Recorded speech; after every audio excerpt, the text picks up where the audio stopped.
Halo Sobat Sarangpun, ya kembali bertemu di dalam Sarangpun Sabda. Saya berharap semua dalam keadaan sehat dan terus semangat mencari satu-satunya kebenaran, satu-satunya jalan keselamatan di dalam Yesus Kristus atau Isa Masih. Semangat terus mencari bagi kalian yang belum menemukan, dan bagi yang sudah menemukan kiranya terus berjalan bersama dengan Kristus. Amin.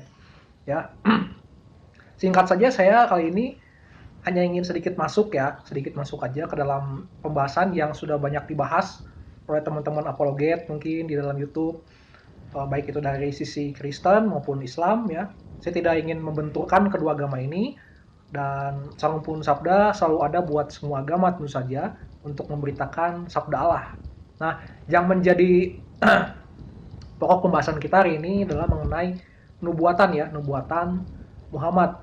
Ya, Muhammad di dalam Alkitab. Nah, ini perlu diklarifikasi ya dan perlu menjadi pembelajaran bagi kita semua untuk tidak menelan mentah-mentah ya ajaran dari siapapun itu yang mengajarkan tentang suatu teori gitu ya. Apalagi ini teorinya itu berkaitan dengan agama seberang dan itu ditulis dengan bahasa yang berbeda, konteks yang berbeda ya.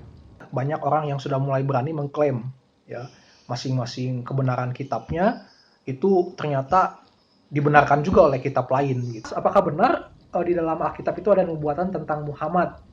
Di dalam Kidung Agung 5 ayat 16 ya. Kalian sudah sering dengar lah ya.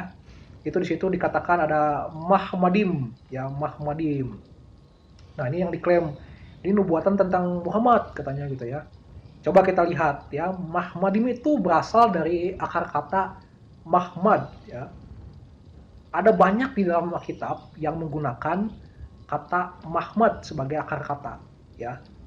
Ada yang di situ ditafsirkan sebagai menarik ya di dalam Kidung Agung 5 ayat 16 di sana dikatakan menarik atau lovely, seseorang yang menarik gitu ya, menarik perhatian gitu ya, menarik indah gitu. Ada juga yang menafsirkan dengan indah gitu ya. Wah, kelihatannya bagus nih barangnya, bagus nih pujiannya itu indah gitu ya. Menarik gitu. Nah, itu Mahmad. Lalu bagaimana dengan Muhammad? Arti kata Muhammad ya. Coba sobat Sarumpun yang beragama Islam bisa cek lagi di Al-Quran ya. Asaf ayat ke-6 ya. Itu tentang nubuatan Isa Masih versi Quran ya tentu saja.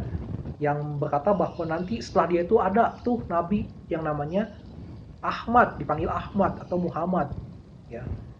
Jadi Muhammad itu berasal dari Ahmad ya. Nah, Ahmad itu apa sih? Diteliti lagi lebih lagi itu akar katanya dari Hamad. H M D dibaca Hamad ya. Hamad. Artinya apa sih Hamad itu? Nah, itu artinya adalah yang terpuji. Pasti semua sepakat ya, Muhammad itu yang terpuji. Nah, apakah yang terpuji itu sama dengan yang indah atau yang menarik? Nah, tentu saja tidak kan ya? Tentu saja enggak dong ya. Yang indah itu relatif ya. Saya bisa bilang dia indah, tetapi orang lain belum tentu bilang dia indah gitu ya. Kalau yang terpuji ya sudah ada hasilnya, sudah nyata bahwa dia sudah dipuji orang gitu ya. Tapi kalau indah itu relatif, pandangan orang gitu ya. Sekarang kalau misalkan ada dua subjek, ya dua objek begitu. Si A dibilang indah, menarik, ya. Yang ini dibilang terpuji. Apakah yang terpuji ini sudah pasti indah, menarik, gitu ya? Kan belum tentu, gitu ya. Dan apakah yang indah ini sudah pasti terpuji oleh orang?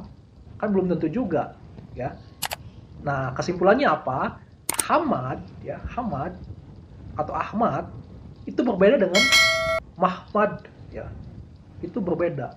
Ada kita mengenal yang namanya ucapannya sama, tetapi maknanya beda. Ucapannya mirip, tetapi maknanya beda. Misalnya saya beri contoh gelasan, ya, gelasan. Nah, gelasan itu kita tahu ya apa ya? Untuk main layangan ya, itu biasanya gelasan ada namanya gelasan sering disebut seperti itu.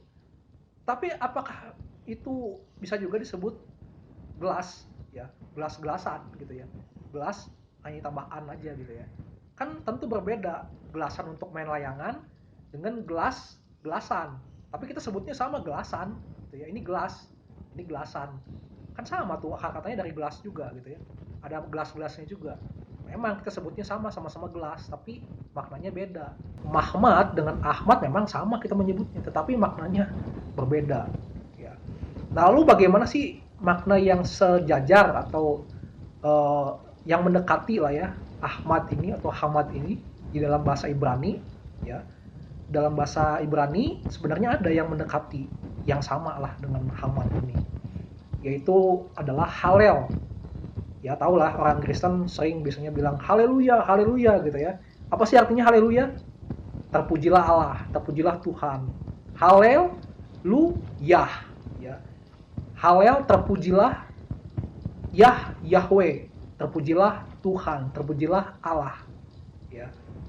Jadi kalau dibilang Hamad, Ahmad, Muhammad ya, itu sama dengan Halel. Halel ya. Itu maknanya samanya dengan seperti itu, bukan dengan Mahmadim ya. Sebenarnya di dalam Alkitab tidak pernah ada nubuatan tentang Muhammad gitu ya. Tetapi ini mungkin perbedaannya ya, sedikit saya tambahkan adalah mengenai Isa Masih atau Yesus Kristus. Nah, bagaimana dengan Yesus Kristus? Tentu saja di dalam Quran ada yang bernama Yesus Kristus atau Isa Masih ya dalam bahasa Arabnya. Namun tentu saja versinya berbeda dengan versi yang ada di dalam Alkitab ya. Tapi setidaknya ini diakui bahwa Isa Masih itu ada memang gitu ya. Dan dia akan datang kembali nanti di akhir zaman. Tetapi untuk Muhammad, mohon maaf ya, saudara-saudara yang beragama Muslim, tidak pernah ada kata Muhammad di dalam Alkitab. Dalam artian tidak pernah ada nubuatan untuk Muhammad ya, untuk Muhammad ya di dalam Alkitab gitu.